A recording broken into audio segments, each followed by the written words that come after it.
قریب من الجنہ اور جنت کے بھی قریب، بعید قریب من الناس لوگوں کے بھی قریب. لوگ بھی کہتے ہیں یار بندہ کھلانے والا ہے. قریب من الناس لوگوں کی بھی کیا ہوتا ہے؟ دلوں پہ حکومت کرتا ہے. اور بعید من النار جہنم سے دور، ایک چیز سے دور ہوتا ہے.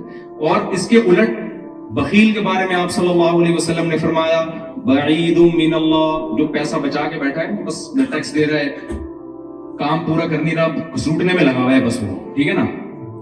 کیونکہ یہاں لوگ سمجھتے ہیں آئے جب پیسہ کمانے ہیں تو ہم کیوں سخاوت کے پاگل ہیں کیا؟ ہم یہاں جس کام کے لیے آئے تو پیسہ جمع کرنے آئے، خرچ کرنے تھوڑی آئے. تو سمجھتے ہیں پاگل ہیں، یہ پاگلوں والی باتیں کرنے. بھائی یہاں جیسے آپ آئے ہیں تو قبر میں بھی آپ نے جانا ہے تو تھوڑا سا وہاں کے لیے بھی تو کچھ کر لو نا. نبی صلی اللہ علیہ وسلم ایک دفعہ گھر میں آئے، حضرت عائشہ سے پوچھا کھانے کو کچھ بچا ہے؟ انہوں نے فرمایا کہ یا رسول اللہ کچھ صرف آئی تھی، ساری تو میں نے صدقہ کر دی، یہ تھوڑی سی بچ گئی ہے. آپ نے فرمایا وہ بچ گئی ہے، یہ ختم ہو جائے گی. تو جو آپ بچت ہے نا آپ کی، وہ یہ نہیں ہے جو یہاں ہے، یہ تو وارثوں کے کام آئے گا آپ کے. وہ تو وہی ہے جو آپ اللہ کے لیے خرچ کر رہے ہیں. اور یہاں آپ کے پاس کتنا بڑا آپشن ہے، آپ ان غیر مسلموں پہ خرچ کر رہے ہیں. جب ایک کتے کو پانی پلانے پر اللہ نے جنت دے دی بھائی، تو آپ کسی انسان کی خدمت کریں گے تو کتنا بڑا اجر ہے اس کا. کتنا. اب ایسا نہ انگریز کو کتے سے ملا دے میرا کلپ بنا کے، کتے کی مثال نہیں کروں گا. میں کتے سے تشبیہ نہیں دے رہا، میں ایک مثال دے رہا ہوں کہ جب ایک مخلوق میں جو ہمارے یہاں کمتر سمجھی جاتی ہے اس پر یہ احسان ہے تو انسان تو پھر انسان ہے نا. تو ہاں نبی صلی اللہ علیہ وسلم کے الفاظ بخیل آدمی بعید من اللہ، اللہ سے بھی دور، اللہ بھی اس کا اچھا تذکرہ نہیں کرتے. بعید من الجنہ جنت سے بھی دور، بعید من الناس لوگوں کو بھی اچھا بولو نہیں لگتا. کیسا یہ ہمارے ایک دوست تھے چائنا میں گئے، وہ ان کو وہاں کوئی ہمارا جیسا دیسی مل گیا، وہ کھانا جب بھی کھانے بیٹھتے وہ بھی فری میں آ کے کھانے شروع کر دیتا نا پیسہ بچا رہا. تو انہوں نے مجھے واقعہ سنایا، وہ بھی پورے ماشاءاللہ. کہتے ہیں ایک دن کیا ہوا کہ جب اس نے آ کے کھانا کھایا نا تو کھانے کے بعد میں بھاگ گیا وہاں سے. ہوٹل والے نے پوچھا کہاں جا رہا ہے؟ یہ پورا اس نے کھلایا آج مجھے کھانا. تو جیسے کو تیسا. ہمارے حضرت ایک واقعہ سنایا کرتے تھے کہ ایک آدمی کی عادت تھی، کراچی میں نلی نہاری مشہور ہے نا، تو وہ بنس روڈ کی نہاری پہلے بڑی مشہور تھی. تو ایک آدمی وہاں جا کے نا جب بھی کوئی نہاری کھا رہا ہوتا تھا یہ جا کے بیٹھ جاتا تھا اس کے ساتھ اور نیمبو نچوڑتا تھا. اور نیمبو نچوڑ کے نا کہ یار چلو میں نے تھوڑا ٹیسٹ پیدا کر دیا، اب شروع ہو جاتا تھا. اگلا منع بھی نہیں کر سکتا یار اس نے نیمبو بھی نچوڑ دیا ہے اور آگے بیٹھ کے کھاتے ہوئے کو کون روکتا ہے. تو اس کو تو غیرت نہیں آ رہی تھی. ایک دن ایک آدمی نے کہا آج میں اس کا علاج کرتا ہوں. جیسے اس نے نیمبو نچوڑا نا کھانا شروع کیا، اس نے ایک تھپڑ لگا. تو یہ مزید اسپیڈ سے کہتا ہے میری ماں بھی مجھے تھپڑ لگا لگا کے کھلایا کرتی تھی. تو یہ واقعہ تو ایک لطیفہ ہے، چٹکل ہے، لیکن جب آپ دوسرے کے مال پہ نظر رکھیں گے، دوسرے کے پیسوں پہ نظر رکھیں گے، یہاں سے گھسیٹ لوں، یہاں سے گھسیٹ لوں، یہاں سے ٹیکس بچا لوں. مولانا اشرف علی تھانوی رحمۃ اللہ علیہ کا واقعہ ہے. انگریز گورنمنٹ تھی اور بڑے ظالمانہ طریقے سے بر صغیر پر قبضہ کیا انہوں نے. تو کیا ہوا، اور پھر بہت سارے ڈیوز تھے انگریزوں کے اوپر مسلمانوں کے. تو کیا ہوا کہ ایک بغیر ٹکٹ کے لفافہ آ گیا. انہوں نے ڈاک سے ٹکٹ خرید کے منگوایا، چپکایا. کسی نے کہا حضرت یہ غیر مسلم کنٹری ہے اور ان کے تو ہم پر ویسے ہی بہت انہوں نے ہمارا وسائل پہ قبضہ کیا ہے، تو آپ اتنا ایک ٹکٹ گورنمنٹ کا اتنا نقصان برداشت نہیں کر رہے. انہوں نے کہا ان غیر اخلاقی حرکتوں سے انسان کو لوٹ کھسوٹ کی عادت پڑتی ہے. تو میں اس کو جائز، جب ریاست ہے جو جیسی مرضی ہے بھائی، جب لا ہے اس کا قانون ہے کہ بغیر ٹکٹ سفر نہیں کرنا آپ نے، اور ڈاک کا نظام تھا اس پہ ٹکٹ کے بغیر، تو یہ اس لا کو ہم نے کیا کرنا ہے؟ فالو کرنا ہے. اور ہمارے یہاں بعض لوگوں کا کانسیپٹ یہ ہے کہ ابے یہ تو سب کچھ حلال ہے. وہاں آ کے کہتے ہیں چونکہ پی ٹی آئی کی حکومت تھی تو ان کا سب جے یو آئی والے کے لیے اور مسلم لیگ کے لیے وہ سب کچھ حلال ہے، اور جب جے یو آئی کی حکومت آئی تو پی ٹی آئی والوں کے لیے. سب کی بات نہیں کر رہا، لیکن یہ کانسیپٹ بھی ہے لوگوں کا. بھائی جب کوئی گورنمنٹ بن گئی، صحیح بخاری کی حدیث ہے کہ جب کوئی حکومت آ گئی ہے، یوسف علیہ السلام بتاؤ مسلم اسٹیٹ میں تھے یا غیر مسلم اسٹیٹ میں تھے؟ غیر مسلم اسٹیٹ میں تھے نا. تو غیر مسلم اسٹیٹ میں انہوں نے اس اسٹیٹ کی خدمت کی ہے، اس کی وجہ سے ان کو وہاں تک ترقی ملی ہے. اگر آپ غیر مسلم اسٹیٹ میں شدت پسندی سے کام لوگے, ان کے اگینسٹ چلو گے, تو اسلام زندہ نہیں ہوگا اس سے, آپ بدنام ہو جاؤ گے, اسلام بدنام ہوگا اس سے. تو میں جلدی سے بات کو سمیٹ کے ختم کرتا ہوں. تو نبی صلی اللہ علیہ وسلم نے فرمایا بخیل آدمی اللہ سے بھی دور, جنت سے بھی دور, انسانوں سے بھی دور. اور آپ نے فرمایا قریب من النار, ایک چیز سے قریب ہے, جہنم سے. جہنم کو بڑا اچھا لگتا ہے ایسے اور 4-6 کنجوس سوسائٹی میں پیدا ہو. ایک چٹکلا سنا دوں اگر آپ ناراض نہ ہو, تھک نہ گئے ہو نا, لوگ نہیں ملے لگ رہا, بیان لمبا ہوتا جا رہا ہے. دیکھو ایک کنجوس آدمی کا میں لطیفہ اکثر سناتا ہوں, یہ اپنے دماغ میں رکھا کرو. ایک کنجوس آدمی تھا, اس کے بچے کہتے تھے ابو کبھی دیسی گھی بھی کھلا دیا کرو ہمیں. تو اس نے کہا یار, اس کے جیب سے پیسے نہیں کرتے تھے. جیسے میں نے کہا نا سخی آدمی لوگوں کے بھی قریب, تو بیوی بھی ایسے شوہر سے محبت کرے گی نا جو سخاوت کرتا ہے, بچے بھی ایسے باپ سے محبت کرتے ہیں جو سخاوت کرتا ہے, بھائی بھی ایسے بھائی سے محبت کرتے ہیں جو سخاوت کرتا ہے. تو سخاوت کرنے میں سب سے پہلے آپ اپنے خاندان میں محبوب بن جاؤ گے. تو اگر آپ کنجوسی کرو گے تو آپ, وہ ایک خاتون نے اپنے میاں سے کہا, وہ بہت ٹریولنگ ہوتی تھی اس کی نا, تو اپنے شوہر سے کہنے لگی کہ جی میں نے سوچا ہے کہ ہم سوئٹزرلینڈ چلتے ہیں گھومنے پھرنے کے لیے, تو اس پہ کتنا خرچہ آئے گا؟ اس نے کہا کچھ بھی خرچہ نہیں.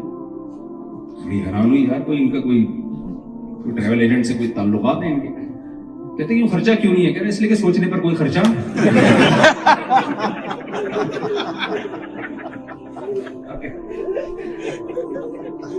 تو میں جو لوگ دنیا میں ٹریول کرتے ہیں ان سے کہتا ہوں یار کبھی اپنے بھی بچوں کو بھی لے جائے کرو. بات سے بات نکل رہی ہے نا, میں نے کہا تھا نا مجھے 5 گھنٹے چاہیے کم از کم. خیر جلدی سے میں سمیٹ رہا ہوں بات کو. یہ جو اللہ نے بیوی کے لیے قرآن میں جو لفظ استعمال کیا ہے نا, یہ صاحبہ کا لفظ استعمال کیا ہے. کیا لفظ استعمال کیا ہے؟ صاحبہ. حالانکہ بیوی کو عربی میں زوجہ کہتے ہیں. کیا کہتے ہیں؟ زوجہ. لیکن زوجہ بھی استعمال کیا, لیکن قرآن میں ایک جگہ اللہ نے اس کو کیا کہا؟ وصاحبتہ. قرآن کہتا ہے یوم یفر المرء من اخیہ, ایک دن آئے گا جس دن بھائی اپنے بھائی سے دور بھاگے گا. تو عربی میں بھائی کو اخ کہتے ہیں, اردو میں بھائی کہتے ہیں. اللہ نے وہی لفظ استعمال کیا. وَأُمِّهِ وَأَبِيهِ, اپنی ماں سے دور بھاگے گا میدان حشر میں. ماں کو کہتے ہیں, اللہ نے اس کے لیے کیا لفظ استعمال کیا؟ وَأَبِيهِ, اپنے باپ سے دور بھاگے گا. باپ کو عربی میں اب کہتے ہیں, اللہ نے اس کو کیا کہا؟ اب کہا. لیکن جب بیوی کی باری آئی تو وَصَاحِبَتِهِ وَزَوْجَتِهِ نہیں کہا کہ زوجہ سے دور بھاگے گا, بلکہ کیا کہا؟ صاحبہ. صاحب عربی میں کہتے ہیں جو آپ کی صحبت میں رہے, ہر وقت آپ کے ساتھ رہے. اس میں اللہ نے بتا دیا کہ لوگ جاب کے لیے جاتے ہیں, ماں باپ سے دور ہو جاتے ہیں, بھائی سے دور ہو جاتے ہیں, تو ان کو اللہ نے صاحب نہیں کہا. بیوی کے لیے اللہ نے ساتھی کا لفظ استعمال کیا ہے. میں اس کو کراچی کی زبان میں کہتا ہوں, اس کا مطلب جب آپ کی شادی ہوئی ہے تو بیوی آپ کے ساتھ پلترو کی طرح چپک گئی ہے. پلترو سمجھتے ہیں نا, دھاگا نہیں چپک جاتا, آپ یوں ہٹاتا ہے تو ہاتھ پہ. سردیوں کے دنوں میں نا وہ جو ریشمی دھاگے ہوتے ہیں وہ چپکتے ہیں. آپ یوں ہٹاؤ گے ادھر ہاتھ پہ آ جائے گا, یوں کرو گے ادھر منہ پہ لگ جائے گا, پھر آپ یوں کرو گے تو ناخن پہ چپک جائے گا. تو اب جب آپ کی شادی ہو گئی تو وہ صاحبہ بنا دی اللہ نے. اب آپ جرمنی آؤ گے تو آپ کی وائف آپ کے ساتھ, جرمنی سے موو کرو گے ہالینڈ کی طرف, بیگم آپ کے ساتھ. سوال پیدا ہوتا ہے میرے ساتھ کیوں نہیں؟ جب اتنے فضائل میں بتا رہا ہوں تو میں بھی لے آؤں گا انشاءاللہ. ٹھیک ہے, میں بھی لے آؤں. کوشش کیا کریں جب سفر کریں اس کو ساتھ رکھیں. گرل فرینڈ کی ویلیو لوگوں کے دلوں میں ہے. اسلام میں گرل فرینڈ کی کوئی حیثیت اس رشتے کو ایکسپٹ ہی نہیں کرتا. بیوی کے رشتے کو اسلام بہت پروٹوکول دیتا ہے. ہمارے نبی صلی اللہ علیہ وسلم گلاس میں جس جگہ سے امی عائشہ منہ لگا کے پانی پیتی, حدیث میں آتا ہے آپ اس جگہ کو گھماتے تھے جہاں امی عائشہ کے ہونٹ مبارک لگے ہوتے تھے, وہیں سے پانی پیا کرتے تھے. تو اس کو لفٹ نہیں کرا رہے یار, جو اللہ نے آپ کے لیے بنائی ہے اور ساری دنیا کے لیے آپ کے پاس ٹائم ہے, تو یہ اللہ کی نظر میں اچھا دوست تو کہیں گے یار بڑا زبردست آدمی ہے, جب سے آئے ایک دن بھی بیگم کو فون نہیں کیا, اس بہت زبردست آدمی, سارا ٹائم ہمارے پاس گزارتا ہے, سارا ٹائم ہمیں دیتا ہے اور پیسہ بھی ہم پہ خرچ کر رہا ہے, لیکن اللہ کی نظر میں اچھا نہیں ہے. تو ہم تو اللہ کی نظر میں بننے والی باتیں کر رہا ہوں. اگر آپ نے وسیم بھائی کی نظر میں بننا ہے تو پھر وسیم سے پوچھیں نا, اس سے کیوں پوچھ رہے ہیں؟ مجھے تو آپ نے جو بیان کے لیے بٹھایا ہے اس لیے نا کہ جو اللہ جس کو اچھا کہتا ہے میں وہ باتیں آپ کو بتاؤں. تو تیسرا کام جو میں نے عرض کیا, پہلا ہے توحید, پھر نماز ہے, پھر ہے کیونکہ حج تو زندگی میں ایک بار ہوتا ہے, رمضان بھی کبھی کبھی آتا ہے, تو اس کو میں اتنا ہائی لائٹ نہیں کر رہا. نماز پڑھیں گے تو پھر روزہ رکھ ہی لیں گے آپ انشاءاللہ. دوسری تیسری چیز ہے خرچ کرنا سیکھیں. سمجھتے ہو, بیوی بچوں پہ خرچ کریں, اور غیر مسلم ریاست میں اسٹیٹ پہ خرچ کریں. یہاں گورنمنٹ کہے یار جب سے مسلمان آئے ہیں الحمدللہ ہمارے غریب مارکیٹ سے, وہاں تو غریب ملتے نہیں ہیں لیکن جتنے ہیں ان کو پہ خرچ کر دینا. ہانگ کانگ میں گیا, وہاں بڑا اچھا, وہاں مسلمانوں بعض علماء کو گورنمنٹ لیول پہ اتنا پروٹوکول دیا گیا, ان کو حکومت جیلوں میں لے جاتی ہے, وہ جیل کی قیدیوں پہ محنت کر کے ان سے نشہ چھڑواتے ہیں. تو بڑا اچھا ایک امیج وہاں کے مسلمانوں نے قائم کیا ہانگ کانگ میں. وہاں مفتی اعظم کی بھی بڑی ویلیو ہے ہانگ کانگ میں. مجھے ویزا بھی مل رہا تھا, مفتی اعظم نے گورنمنٹ سے سفارش کی, مجھے ویزا مل گیا ہانگ کانگ میں. تو یہ امیج جانا چاہیے آپ لوگ. گورنمنٹ کہے یار جب سے یہ آئے ہمارے ملک کی ترقی میں اضافہ ہوا, یہ ہم پہ بوجھ بن کے نہیں آئے, جھوٹ بول کے نہیں رہتے. کتنے لوگ ہم نے ایسے دیکھے ہیں جھوٹ بول کے رہ رہے ہیں. یہاں بے روزگاروں کو الاؤنس ملتا ہے چھپڑ میں جاب کرنے, اور کاغذ میں کیا لکھا ہوا ہے یار یہ غیر اخلاقی حرکت ہے یا نہیں ہے؟ تو بہت, میں تو سمجھتا ہوں یہ اپنا ضمیر پتہ نہیں ایسے گوارا کرتے ہیں کہ آپ, بہت بری حرکت ہے. آپ تو یہاں دوسروں سے زیادہ کام کرو بھائی. تو خیر اب میں آپ کے زیادہ نہیں آپ کو ٹینشن دینا چاہتا, تو آپ کہیں یار یہ کیا ہے. تو تیسرا کام خرچ کرنا ہے, اور خرچ کرنے کا الٹ کیا ہے, جو جائز حق ہے وہ بھی نہ دیں. ایسا نہیں کرنا آپ نے. سمجھتے ہو کہ نہیں سمجھتے؟ تو یہ ہو گیا تیسرا کام. قرآن میں جس چیز کے, بس آخری بات کر کے میں اپنی بیان ختم کرتا ہوں, جس چیز پہ بہت زیادہ زور دیا گیا ہے, والذین هم لاماناتهم وعہدهم راعون. قرآن کہتا ہے اہل ایمان اپنی امانتوں میں اور عہد میں خیانت نہیں کرتے. دیکھو رسول اللہ صلی اللہ علیہ وسلم نے جب پہلی دفعہ نبی ہونے کا دعویٰ کیا تو پہلے آپ نے اپنی شخصیت کو اچھا ثابت کرنا تھا. ایسا ہی ہے نا, اچھا انسان پہلے, نبوت اس کے بعد. تو آپ نے لوگوں سے جب 40 سال کے بعد آپ نے اہل مکہ کو جمع کیا تو آپ نے اپنی جو بھی آپ کے اندر صفات تھی اچھی وہ لوگوں کے سامنے رکھی, تاکہ لوگوں کو یقین آ جائے کہ میں واقعی سچا نبی ہوں. تو ان صفات میں آپ صلی اللہ علیہ وسلم جو ممتاز تھے اس میں ایک کام تھا عبادت. آپ غار حرا میں کئی سال تک جا کر عبادت کرتے رہے ہیں, تو آپ اس عبادت کو لوگوں کے سامنے پیش کر سکتے تھے, لیکن آپ نے اس عبادت کا ریفرنس نہیں دیا.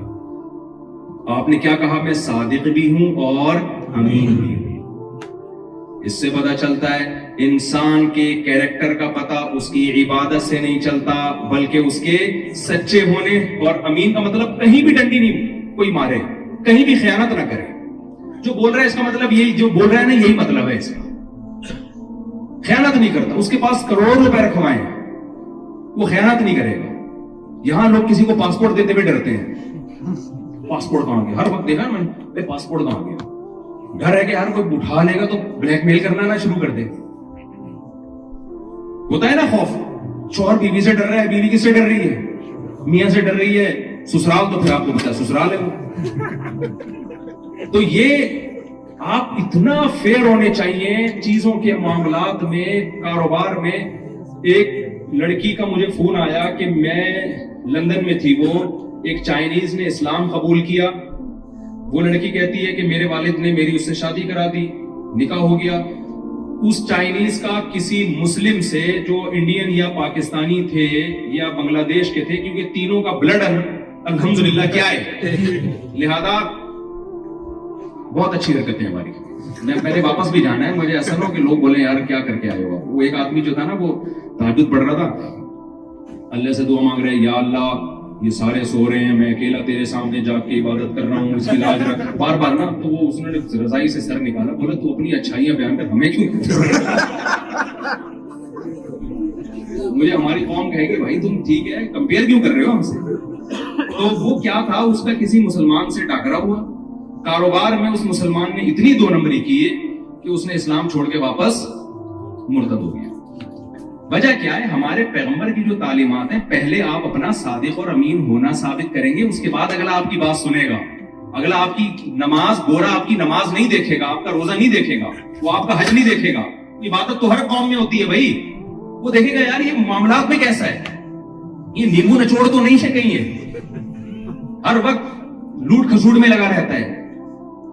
اور ہمارے بہت سے تاجر کے واقعات ہمارے سامنے آتے ہیں، یار داڑھی رکھی اور پھر اگلے کو ٹوپی کرا رہے ہیں، جھوٹ بول رہے ہیں. ہمارے پاکستانیوں کے ساتھ کاروبار کرنا پسند نہیں کرتے، وہ کہتے ہیں گورے کے ساتھ کاروبار کرو. کتنا غلط ایک امیج جائے گا نا دنیا کے سامنے. اب تو ہم ہی اس نبوت کے امین ہیں بھائی، ہم ہی نے اپنے کیریکٹر سے ثابت کرنا ہے کہ اسلام برحق ہے. تو کبھی بھی آپ میں سے کسی نے بھی دو نمبری نہیں کرنی.